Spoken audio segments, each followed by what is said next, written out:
প্রতি কোরবানি ঈদের ঠিক আগ মুহূর্তে এইভাবেই কিছু অসাধু লোক সিন্ডিকেটের মাধ্যমে জাল টাকা তৈরি করে মার্কেটে বিক্রি করে। যে কোনো একটা গোপন তথ্যের ভিত্তিতে ঢাকা মহানগর উপপুলিশ কমিশনার মশিউর রহমান একটা অভিযান চালায়। অভিযান চালানোর পরে তাদের হাতে নাতে ধরে। এই টাকাগুলো বিভিন্ন গরুর হাটে, বিভিন্ন বিপণী মার্কেটে বিক্রি করে, যাতে কাস্টমারদের ঈদের বেচাকেনার ভিতরে ধরতে অসুবিধা না হয়। মশিউর রহমান গোপন তথ্যের ভিত্তিতে ডিবি অন্যান্য সদস্যরা ওইখানে রেড দেয়। রেড দেওয়ার পরে তাদেরকে ধরে। অ্যাকচুয়ালি যে বাসাটার ভিতরে তারা এই কাজটা করছিল, বাসাটা ছিল 5 তলা একটা ভবন। সেখানে তারা পুরো একটা ফ্লোর নিয়ে সেখানে এই কাজকর্মগুলো করতেছিল। আসুন দেখি আসামি এখন ব্রিফিং দিবে, আমরা শুনি যে সে কি বলে। 8,000 টাকায়, 500 টাকার নোট এক বান্ডিল বিক্রি করে 6,000 টাকায়, 200 টাকার নোট এক বান্ডিল বিক্রি করি 4,000 টাকায়, ইন্ডিয়ান রুপি এক বান্ডিল বিক্রি করি 7,000 টাকায়।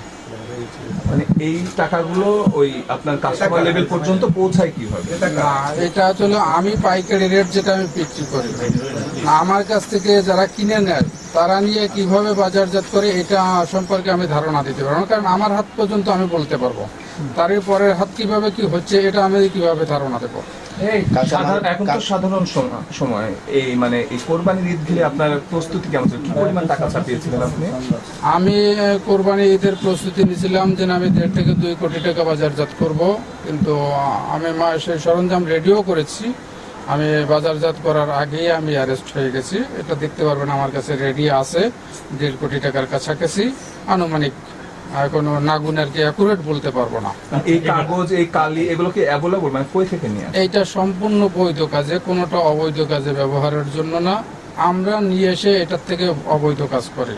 কাগজ, কালি, আপনার এই রং বলেন, যেটাই বলেন, স্কিন বলেন, প্রত্যেকটা জিনিস বৈধ কাজের জন্য আসে, একটা জিনিসও অবৈধ কাজের জন্য আসে না। একটু শেষ বলবেন, আপনার মুভমেন্ট অনুযায়ী আপনি চিটাগাং গিয়েছেন, খুলনা গিয়েছেন, আমি কোথাও যাইনি। আচ্ছা, আপনার এইসব জায়গায়ও কি এরকম সেটআপ করা আছে? মানে ওখানে গিয়েও বানাতে পারেন না, শুধু এখানেই বানান? না, এখানে বানাই, সব জায়গায় তো এটা বানানো যাবে না। কতজন আছে আমার 15 জনের মতো সদস্য আছে যাদের কাছে আমি সেল করি। বলবেন, আপনি বলছিলেন যে ইন্ডিয়ান রুপিও আপনি বিক্রি করেন, মানে ইন্ডিয়ান রুপি আমাদের দেশের যে ক্রেতা 15 জন মাত্র ক্রেতা, এরা কই নাই? না, ইন্ডিয়ান রুপি ক্রেতা বাংলাদেশে 15 জন না। ইন্ডিয়ান রুপিটা আমি রাজশাহী অনলি একজনের কাছে বিক্রি করি। আর ইন্ডিয়ান রুপিটা একমাত্র রাজশাহী সোনা মসজিদ এই সীমান্ত এলাকার থেকে যায়, অন্য কোনো বর্ডার থেকে আমার জানা সত্ত্বে যায় না। সব যা আমি শুরু করার পর থেকে যত মালি আমি বিক্রি করছি রাজশাহীর মানুষের কাছে, এবং তারা এসে নিয়ে যায়, তারা সোনা মসজিদের ওদিক থেকে আপনার ইন্ডিয়া পাচার।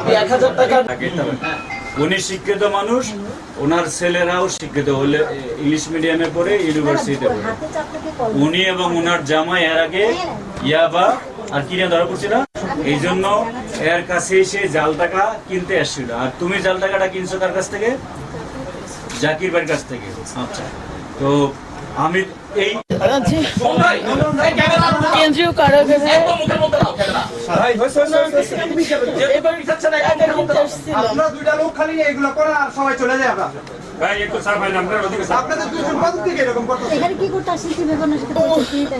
ওনার সাথে ওই কাশিমপুর কেন্দ্রীয় কারাগার পরিচয় হয়েছে। তো আমি বের হওয়ার পরে উনি ফোন দিচ্ছে আর কি, যোগাযোগ হয়েছে, উনি কথা হয়েছে। এবার ওনার কাছ থেকে গতকাল আমি তখন নেওয়ার আগে আর ওই পপুলার ডায়াগনস্টিকের নিচে আমি ছিলাম, উনি আসতে প্রশাসনের সাথে আসতে। না, আমি বুঝতেছি না।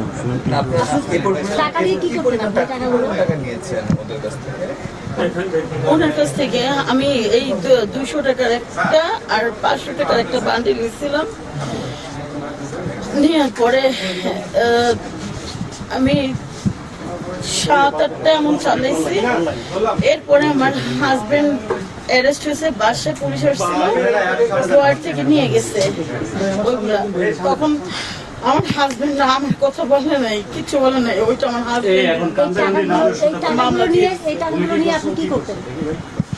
আর তো কিছু করতে পারি নাই। আর এই যে ও 7 ওই যে 200 টাকা নোট দিয়ে বাজার করছি। আপনি হচ্ছে কাশিম কি বলেন যে কাশিম মানে বলছিলেন যে কিসের জন্য গেছিলেন কারাগারে, কিভাবে তার সাথে পরিচয় হলো, কোথায় গিয়ে পরিচয় হলো, বের হওয়ার সম্পর্ক কি হলো, এটা একটু বলেন। কিসের জন্য কাশিমপুর কারাগারে মানে আপনি গেছিলেন তো বললেন? কাশিমপুর কেন্দ্রীয় কারাগারে গেছিলাম। আমার হাজবেন্ড তখনও ভিতরে ছিল। মূলত আমি এই ব্যবসা করতাম না, যে আমার কাছে আমার হাজবেন্ড আমাকে টাকা রিসিভ করতে বলতো, আর আমারে বলছিল যে একটা লোক এসে প্যাকেট দিয়ে যাবে, ওনারে দিয়ে যেতে। তখন নার্কোটিক্সের টিম আমার বাসায় আসে, যা পার পাইছে ওই আচ্ছা আপা ওখানে পৌঁছেছে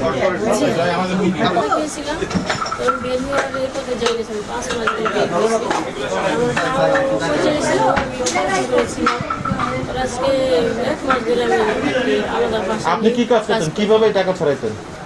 আমি স্যার কিছু টাকা হাতে ভাঙাইতাম স্যার, হাতে ভাঙাইতাম, কোথায় আমি বাজার করতাম স্যার, বাজারে যেয়ে বাজার করতাম, এই টাকাগুলো দিয়ে সে বাজারে দোকানে দিয়ে দিত। বাজারে দোকানে বলেন কি কি কিনতেন, কিভাবে খরচ করতেন টাকাগুলা, কিভাবে ছড়াইতেন, এটা বলেন একটু। সামনে মাছ তরকারি কাঁচা তরকারি এইসবই কিনতাম, ডাল, মুদি দোকান, মুদি দোকানে সাবান বা কাঁচা শাড়ি বাজার। কাপড়ের দোকানেও যেতেন। দোকানদাররা কি ধরতে পারতো নাকি পারতো না, কি বলতো তারা? পারতো স্যার, অনেক সময় পারতো, তখন স্যার ভালো টাকা দিয়ে নিয়ে আসতাম স্যার, যখন ধরা পড়তো তখন ভালো টাকা দিয়ে নিয়ে আসতাম, তখন আর খারাপ কিছু দিতাম না স্যার। শাড়ি কাপড় এগুলি কিনতে যেতাম না স্যার, কারণ এগুলি তো অনেক দাম স্যার, এগুলি তো 1000 টাকাতে কেনা যায় না, শাড়ি কাপড় ভালো টাকা দিয়ে আনতে হইতো। আপনি কয়েক বছর ধরে এই কাজ করতেছেন? স্যার আমি 2-3 বছর ধরে 3 বছর ধরে আমার হাজব্যান্ডের জন্য আমি দৌড়াদৌড়ি করতে যেয়ে আমি বিপদে পড়ি স্যার। আমার হাজব্যান্ড ভিতরে চলে যায়, তখন আমার আর কিছু পরিশ্রম করতে হয় বের করার জন্য, এই জন্য আমার বিপদ হয় স্যার। তা আপনার হাজবেন্ড এই কাজ করতে আপনি মানা করতেন না? অনেক মানা করি স্যার, অনেক মাইর করে আমার এটি বললে স্যার। 3টা বাচ্চা ঠিক করুন স্যার, ডায়াবেটিস, মেরুদণ্ডের সমস্যা, আমার কিডনির সমস্যা স্যার, কান্নাকাটি করার বিষয়টা এই জন্য স্যার আর কি একটু বাইরে চলে, চাইনালে যেতাম না স্যার। একটু বাইরে চলে। স্যার, বাবা